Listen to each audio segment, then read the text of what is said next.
recapitulamento da nossa última lição, que foi a nossa primeira lição, que foi sobre o agnosticismo. Nós vimos nessa lição que hoje existem muitas pessoas que, por não conhecerem e por não ficarem satisfeitas com as respostas da existência de Deus, elas preferem falar que não pode conhecer a Deus. Logo, elas falam que não pode falar, não pode afirmar nem que ele existe, nem que ele não existe.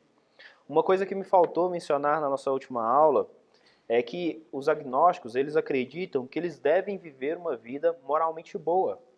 Porque caso Deus exista, na visão deles, eles vão ter vivido uma vida moral boa e logo eles vão conseguir ser salvos por isso. Mas nós sabemos que o único caminho da salvação é Jesus Cristo. Então, além de eles não afirmarem a existência de Cristo, de Deus, eles ainda colocam as responsabilidades da salvação nas suas próprias ações, o que é um erro. Mas entrando na nossa lição hoje de ateísmo, irmãos, essa lição nos é importante, pois o ateísmo ele é a negação da existência de Deus e da sua influência na nossa vida. E essa negação ela não acontece apenas com os ateus, mas pode atingir aos cristãos também, cuja fé se limita apenas a uma expressão de religiosidade sem vida cristã. O ateísmo, alguns anos atrás, talvez há umas 3 décadas atrás, ele parecia distante de nós e da nossa cultura, que é uma cultura cristã. Porém, a cada dia que passa, cresce o número de pessoas que perdem a fé. E o ateísmo militante ele está cada dia mais presente nas nossas vidas. Um exemplo simples que eu trago é que na minha universidade eu tenho um professor que todos os e-mails que ele manda, ele assina um e-mail com a seguinte frase: seja bom, seja sábio, seja ateísta. Todos os e-mails que ele manda, ele assina dessa forma. E isso, irmãos, não pode não ser visto só na área acadêmica, porque muitas vezes nós achamos que isso fica preso muito à área de ciências, essas coisas, mas isso está muito presente nos setores do nosso dia a dia. E esse ateísmo militante, ele está ganhando adeptos, onde as pregações e o fato, desculpa, irmão, está ganhando muito adeptos, sem falar o fato em que há muitas igrejas onde as pregações não atingem a vida das pessoas. Essa lição vai nos mostrar, então, que o ateísmo está sempre à nossa porta, e à porta do nosso coração, e que nós não devemos ceder espaço para ele. Entrando então na nossa lição, irmãos, convido-os a abrirem a Bíblia em Salmos, capítulo 14.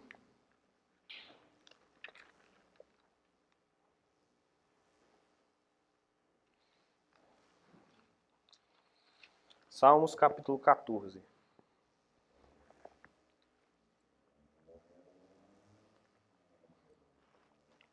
Nós leremos do verso 1 ao verso 4. Diz assim: diz o insensato no seu coração, não há Deus. Corrompe-se e praticam abominação. Já não há quem faça o bem.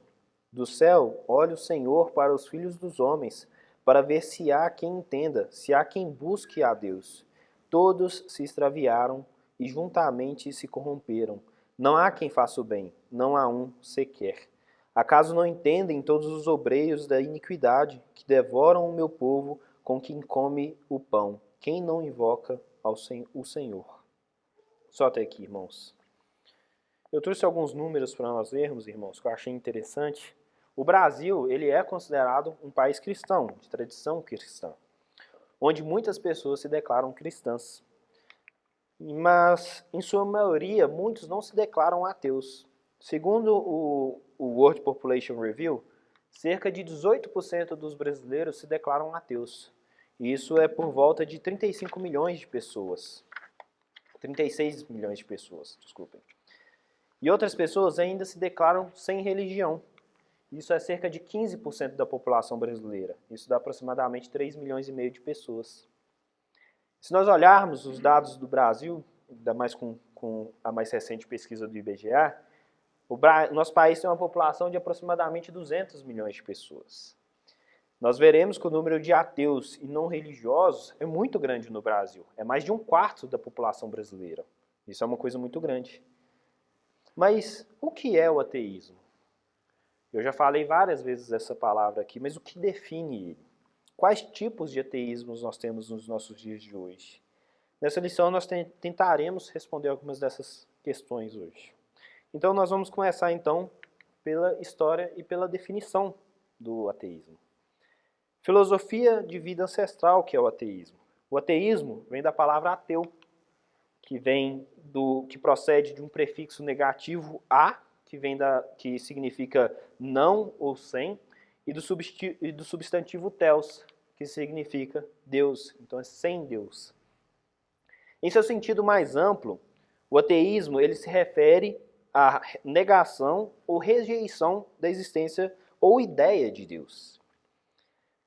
O termo ateísmo ele começou a ser usado na Grécia Antiga por volta do século V a.C., para designar aqueles que não acreditavam nos deuses gregos daquela época. Nos tempos mais recentes, de alguns filósofos, como Anselmo, no século X, no XI e XII, e Tomás de Aquino, no século XII, também havia essa não crença em Deus. Então, é uma coisa que vem há bastante tempo. Porém, nessa época, chamar uma pessoa de ateu era uma ofensa. Você ofendia aquela pessoa, chamar ela de ateu, falando que ela não acreditava em Deus. Mas, à medida que o período medieval ele deu lugar à modernidade, as mudanças culturais na concepção de Deus levaram ideias para os não crentes que eram incompatíveis com o teísmo, que eram incompatíveis com a ideia de Deus. Décadas depois, no final do iluminismo europeu, no século XVIII, o ateísmo, revestido então do agnosticismo, que nós vimos na nossa última lição, ele justificava a descrença com a desculpa de que as evidências da existência de Deus não eram suficientes. Mas no século XIX, que é o que nós vamos ater um pouco mais, os três magos da superstição, por assim dizer, Freud, Nietzsche e Marx, como um outro filósofo citando os três, o Moller, ele fala que eles justificam a negação de Deus, lançando dúvida sobre as motivações dos que detêm a ilusão, entre aspas, da fé em Deus. Mas para a gente entender um pouco mais, nós vamos começar por uma ordem para nós termos uma ideia do ateísmo que hoje é tão influenciado por esses três filósofos. Começaremos então com Karl Marx. Karl Marx, com 23 anos, ele recebeu seu doutorado em filosofia. Mas ele foi muito influenciado por um outro filósofo chamado Ludwig Feuerbach. Esse Ludwig Feuerbach, ele dizia que o homem não foi criado à imagem de Deus, mas que Deus que foi criado à imagem do homem. Então, para Ludwig Feuerbach, o homem que criou a Deus. E Marx, assim como Ludwig, ele abraçou essa ideia. Ele abraçou completamente ela e isso influenciou bastante nos seus pensamentos que viria mais para frente. Hoje nós sabemos que Marx ele é o pai do comunismo, mas nós não entraremos nessa área dele, mas nós vamos ver apenas alguns pontos do que ele fala sobre a religião. Segundo Marx, a religião é o ópio do povo. Ou seja, ele diz que a religião nada mais é do que uma droga para o povo. No sentido de deixar... Droga não no sentido ruim, mas no sentido de um alucinógeno para o povo. Ele diz que a religião é apenas uma ferramenta da classe dominante para manter o proletariado em linha. E ele usa o exemplo que é como se o povo fosse escravo e é prometida a recompensa do céu se ele se comportar bem aqui. Para Marx, os comunistas têm por certo que não existe nenhum Deus. Mas se houvesse, para Marx, isso seria um motivo para combatê-lo, de tão mal que são as obras atribuídas a ele. Além disso, Marx fala que a igreja não é nada mais do que um museu que abriga as relíquias da Idade Média. Isso no século XIX, irmãos. Mas na metade desse século, nasceu um outro filósofo que é muito usado e citado nos dias de hoje, que é o Friedrich Nietzsche. Um filósofo que ele tem por mais famoso a sua célebre e infeliz frase, Deus está morto. Oi? E a igreja é seu túmulo, exatamente, a continuação da frase, Deus está morto e a igreja é seu túmulo. Para Nietzsche, de um modo bem rápido e raso que nós vamos tratar, os valores morais absolutos que o cristianismo e o judaísmo impuseram na sociedade são desumanos. Ninguém suporta eles. Além disso, ele também fala que a moralidade que nós temos, ela não é boa. Que a moralidade que nós temos, ela nada mais é do que uma fraqueza. Que é um disfarce para uma fraqueza. Para ele, a vida nada mais é do que a vontade de poder. Só e mais nada. O ser humano, ele precisa ser livre. Para Nietzsche, o ser humano está preso por causa da moralidade e da fraqueza. E ele precisa ser livre para poder exercer a sua natureza. E ele culpa essa falta de liberdade ao cristianismo. Ele diz, abre aspas, considera o cristianismo a mentira mais fatal e sedutora que jamais existiu, fecha aspas. Esse é um dos pensadores mais influentes, infelizmente, na nossa sociedade que nós temos hoje. E por último, nós temos Sigmund Freud, que é extremamente conhecido na psicologia, mas ele desenvolveu vários trabalhos filosóficos. E para ele, o ser humano inventou a religião, assim como Ludwig, que nós vimos agora há pouco. E aí o ser humano inventou a religião por quê? Porque o ser humano não conseguia entender a natureza. Então ele precisou personificar a natureza. Então, por seu medo da natureza, ele falou a religião e deu o nome à religião da natureza. Mas se ele não poderia simplesmente ser a natureza. Então, o ser humano, quando construiu a religião, segundo Freud, ele torna essa religião santa e pessoal. Ele torna a natureza santa e pessoal. Porque se a natureza não é santa e nem pessoal, a gente não precisa temer nada além do seu poder.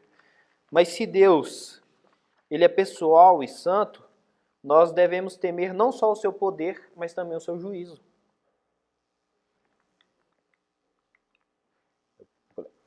Mas, irmãos, trazendo para os dias de hoje, na hipermodernidade, as antigas formas de ateísmo, antes desses três pensadores, elas apelavam para argumentos baseados em supostas evidências, mas elas insistiam no respeito à crença religiosa.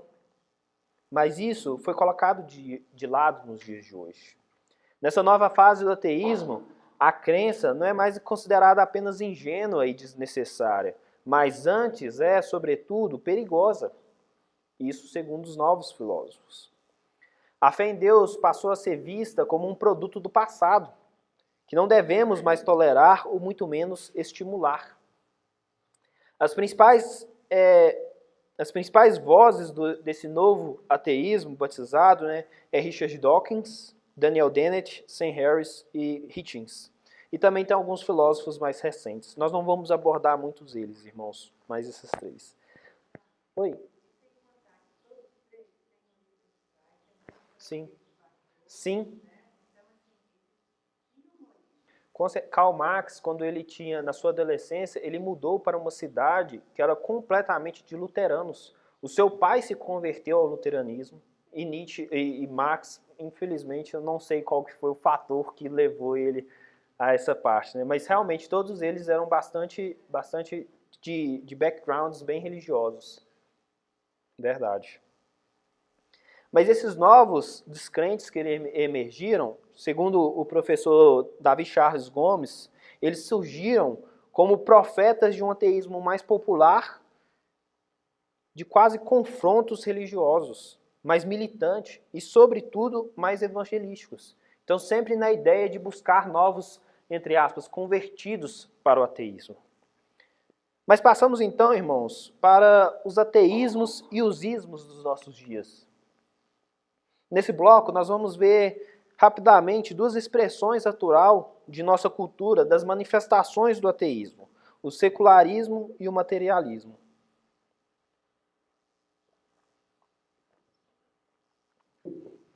O secularismo, irmãos, ele é uma forma mais sutil do ateísmo. E ela nem sempre exige que as pessoas declarem que não há Deus. No entanto, o seu discurso é muito claro. Deus nunca é relevante para a discussão. No Brasil, nós podemos ver o secularismo nas últimas decisões da justiça brasileira. Aí eu trago apenas um exemplo, que foi o reconhecimento do casamento entre pessoas do mesmo sexo no Brasil, como entidade familiar. Por analogia à união estável. declarado possível pelo Supremo Tribunal Federal, o STF, em 5 de maio de 2011. Por essa decisão, o tribunal essencialmente assumiu o direito que eles não têm de definir o que é o casamento. No entanto, as instituições humanas, seja ela Supremo Tribunal ou Tribunal Regional, elas não têm esse direito. Esse direito pertence somente a Deus. Abram as suas Bíblias já em Gênesis capítulo 2, irmãos. Gênesis capítulo 2, o verso 24.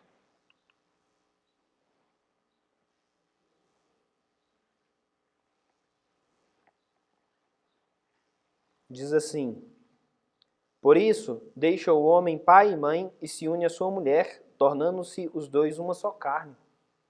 Essa, irmão, é a vocação matrimonial. Essa é o mandato de Deus do matrimônio. Nós podemos também olhar lá em Efésios, nós não vamos abrir porque o texto é um pouco extenso, mas em Efésios capítulo 5, do verso 21 ao verso 33, nos é mostrado como que deve ser o relacionamento entre o homem e a mulher. Onde o homem deve amar a sua esposa como Cristo amou a igreja, e a mulher deve ser submissa ao seu marido. Lá nós vemos Deus dando claras instruções de como é o casamento e como deve ser conduzido o casamento. Mas, uma vez que o secularismo ele não reconhece a Deus, o homem joga com o nome de Deus para servir os propósitos das suas próprias imaginações morais. Nós vimos na nossa última aula, irmãos, que um dos julgamentos de Deus para o homem é deixar ele realizar os seus próprios desejos. Nós vimos como que isso acontece lá em Romanos. Eu parafraseio então, irmãos, um bloco do livro dos irmãos Karamazov, do filósofo Dostoiévski. Ele tem um pedaço nesse livro que está narrando um artigo que um dos personagens do livro, o Ivan Karamazov, ele acaba de publicar numa revista. É um pouco extenso esse bloco, mas resumindo a ideia é a seguinte frase: se Deus não existe e a alma é mortal, tudo é permitido. Esse, irmãos, é o pensamento do mundo nos dias de hoje, que tudo é permitido. Porém, infelizmente, esse secularismo, ele não é algo que existe só fora, só do lado de fora da igreja. Alguns são convencidos da presença de Deus, mas com suas escolhas nos dias a dias, elas rejeitam o que ele requer, o que ele deseja de nós, o que ele pede para nós, o que ele manda para nós. Outras pessoas, elas têm altos padrões éticos, mas elas não sabem porque precisamos de Deus para justificar esses padrões éticos. Irmãos, é possível ser um teísta teórico, mas um ateu prático. É possível você falar assim, não existe Deus, mas com suas ações nos seus dias a dias você negar completamente a existência de Deus. Existem aqueles que afirmam crer em Deus, mas vivem como se ele não existisse.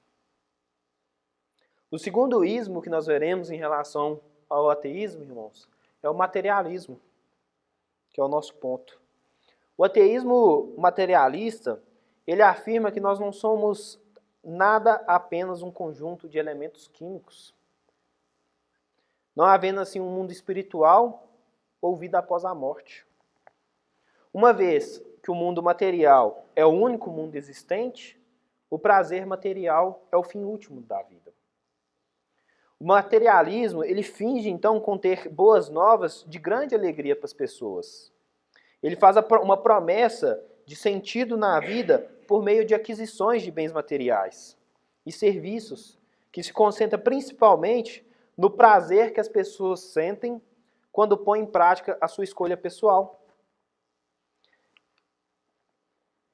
É a ideia, irmãos, de que o vazio da sua vida ele pode ser preenchido por coisas materiais. Que você só será feliz caso você tenha uma casa, um carro ou qualquer outra coisa.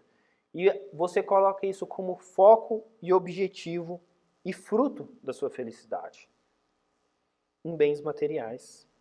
Mais uma vez, irmãos, não existe apenas os materialistas no meio fora da igreja, mas há também aqueles que dizem que creem em Deus, mas vivem essa visão, que deixam Deus de fora da sua vida. Em termos práticos, irmãos, muitos cristãos eles foram afetados pela essa visão de mundo, que tudo que nós temos é aqui, o agora, e que os nossos bens materiais é tudo que nos dará prazer e felicidade. Mas com essa breve explicação do que é o ateísmo, irmãos, vamos ver um pouco, à luz do nosso texto base, as razões por ateísmo. As razões para a descrença. A descrença do ateu, ela não é tão óbvia quanto parece. Às vezes parece uma coisa óbvia, mas não é. Muitas pessoas falam que existe um número crescente dos ateus é por causa do cientificismo moderno. Uma vez que os cientistas não descobriram Deus ainda em suas pesquisas, e eles desenvolveram explicações sobre como a vida nesse planeta começou e como que ela continua no seu dia a dia. Há ainda pessoas que dizem que os ateus costumam chegar a essa posição por uma má experiência com a igreja, ou então com a religião, ou então até mesmo com pessoas religiosas. Para muitos, alguns negam a fé em Deus de qualquer espécie por causa de uma tragédia pessoal, ou por uma incapacidade de entender o problema do mal e do sofrimento no mundo. Mas será que esses realmente são os motivos? No Salmo 14, Davi nos apresenta uma pista de por que há muitos que dizem que não há Deus. Vamos ler novamente esse texto, irmãos. Salmos, capítulo 14, do verso 1 ao 4.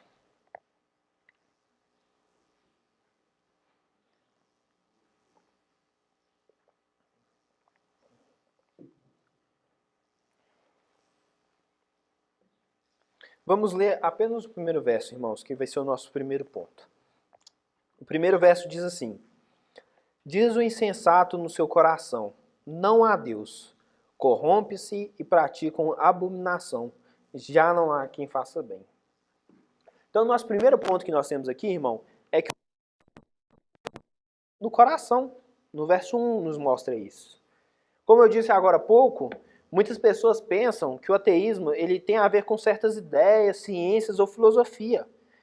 Mas a negação de Deus não tem muito a ver com isso. O ateísmo, em suas mais variadas vertentes, ele começa no coração, irmãos.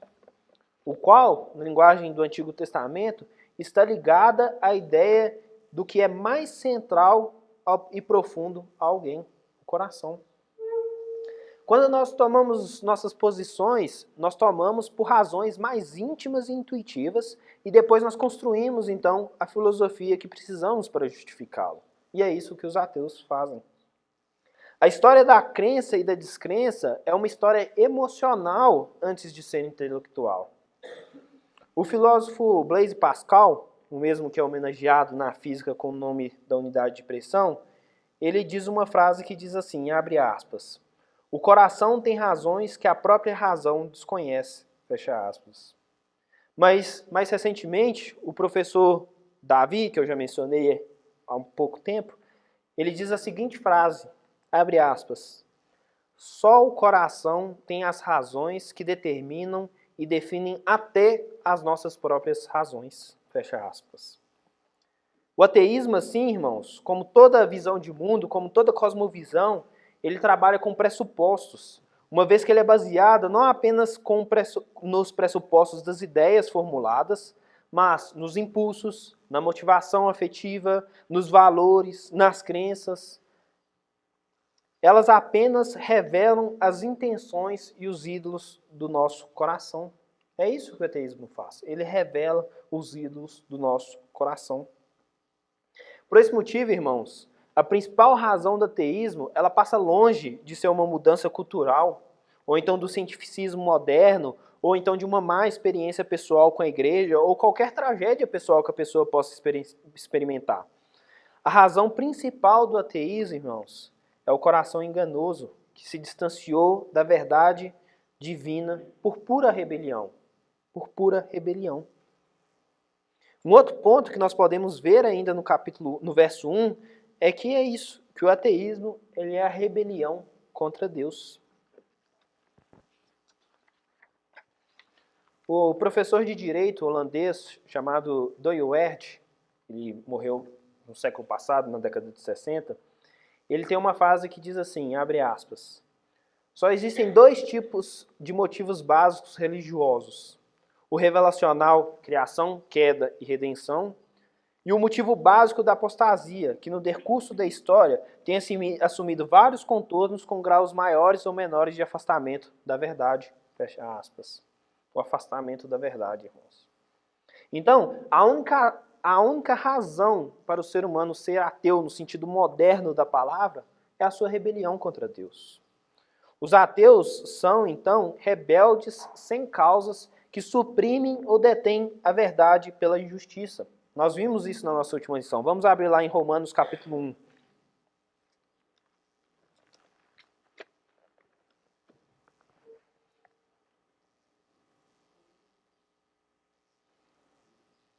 Romanos capítulo 1, verso 18. Ele diz assim, a ira de Deus revela no céu contra toda impiedade e perversão dos homens que detêm a verdade pela injustiça. Dos homens que detêm a verdade pela injustiça. São os tolos, os insensatos. São aqueles que não reconhecem a Deus e trocam a verdade divina, a verdade de Deus, por qualquer outra coisa menos a verdade. E eles chamam aquilo de verdade ainda. A loucura do ateísmo, irmãos, ela está enraizada em uma determinada trajetória de autonomia humana, que busca viver a vida em seus próprios termos, em resistência à autorrevelação da presença e caráter de Deus no mundo. Os homens que querem ser livres, por assim dizer, né? Eles acham que eles querem ser livres e eles tentam dessa maneira. Então, irmãos, a negação da inescapável autorrevelação de Deus, motivada por essa rebeldia do coração e caracterizada pela supressão de distorção de evidências, como a criação, como o senso divino, como a própria consciência humana, como a Escritura e como Cristo. Eles suprimem isso. Eles dizem que isso é mentira. E isso resulta em um obscurecimento da mente. Resulta em uma desonestidade intelectual. E, finalmente, a degradação moral. É o que nós vemos nos nossos dias de hoje, irmãos. Se nós olharmos para fora, nós veremos como que nossa sociedade está num decaimento moral gigantesco. Por causa de um obscurecimento da mente, por causa de uma negação de Deus. Passamos então para o nosso próximo ponto, irmãos. O ateísmo é alimentado pela indiferença para com a revelação de Deus e os seus valores. Voltamos então, irmão, para o capítulo 14 de Salmos, no verso 2 e 3 que nós leremos.